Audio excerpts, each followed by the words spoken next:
नमस्कार, मैं हूं आपके साथ राखी लांबा और आप देख रहे हैं न्यूज एक्सप्रेस। तो पहले अपनी सरकारी नौकरी छोड़कर राजनीति में आई और अब राजनीति छोड़कर फिर से सरकारी नौकरी में जाना चाहती थी। इनका नाम है पूर्व कलेक्टर निशा बांगरे। जी हां, निशा बांगरे को लेकर विधानसभा चुनावों में भी अटकलें थी कि वो चुनाव लड़ने वाली हैं और इसीलिए उन्होंने अपनी नौकरी से रिजाइन दे दिया था। और जब उनका रिजाइन एक्सेप्ट नहीं किया गया था तो आपने देखा किस तरीके से बवाल हुआ था। शिवराज सरकार पर उन्होंने कई गंभीर आरोप भी लगाए थे और उसके बाद ये हुआ कि वो जाकर सीधा कांग्रेस में चली गई और उन्होंने कांग्रेस का दामन थाम लिया। कमलनाथ ने उनकी ज्वाइनिंग करवाई, लेकिन कुछ समय बीता और कांग्रेस ने हालांकि उन्हें पद दिया, मुख्य प्रवक्ता बनाया। समय के साथ साथ निशा बांगरे का कांग्रेस से भी भरोसा उठने लगा। बताया यह जा रहा है कि लोकसभा चुनाव को लेकर निशा बांगरे चुनाव लड़ना चाहती थी, तैयारी कर रही थी, लेकिन कमलनाथ ने उन्हें टिकट नहीं दिया, आलाकमान ने उन्हें टिकट नहीं दिया, जिसकी वजह से वो खफा हो गई और खफा होने के बाद उन्होंने पार्टी का साथ छोड़ दिया और अब वो दोबारा से सरकारी नौकरी पाना चाहती हैं। इसके लिए वो बाकायदा लेटर लिख रही है। वो कह रही है कि उन्हें अपनी नौकरी वापस चाहिए जो शिवराज के शासनकाल में चली गई थी, या फिर उन्होंने खुद से ही इस्तीफा दे दिया था क्योंकि वो राजनीति में जाना चाहती थी, लेकिन राजनीति की सीढ़ी वो नहीं चढ़ पाई। तो अब वो एक बार फिर से सरकारी नौकरी पर उसी कुर्सी पर बैठना चाहते हैं।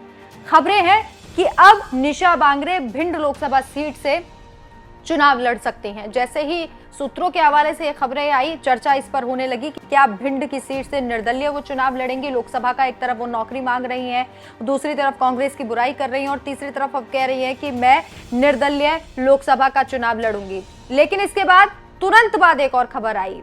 जी हाँ, एमपी तक के हवाले से ये खबर थी कि कहा जा रहा है निशा बांगरे को बीएसपी ने अप्रोच किया है और वो बीएसपी की तरफ से भिंड सीट से लोकसभा का चुनाव लड़ने जा रही हैं। और इसे लेकर एमपी तक में छपी एक खबर के अनुसार निशा बांगरे से जब फोन पर बातचीत की गई तो निशा बांगरे ने रिपोर्टर से कहा है कि बीएसपी ने उन्हें अप्रोच किया था। क्या कहा है आपको बताते हैं।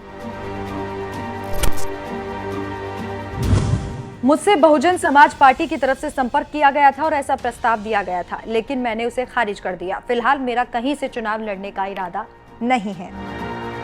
तो निशा बांगरे से जब एमपी तक के रिपोर्टर ने पूछा कि क्या वो बीएसपी से चुनाव लड़ेंगी, तो इस पर उन्होंने साफ तौर पर कहा कि अभी उनका कोई चुनाव लड़ने का प्लान नहीं है, फैसला नहीं है। वो दोबारा से सरकारी नौकरी पर जाना चाहती हैं। लेकिन आप याद कीजिए, गौर दीजिए, वही निशा बांगरे हैं जो अक्सर ये कहती हुई नजर आ रही थी कि वो शिवराज सरकार के खिलाफ चुनाव लड़ेंगी।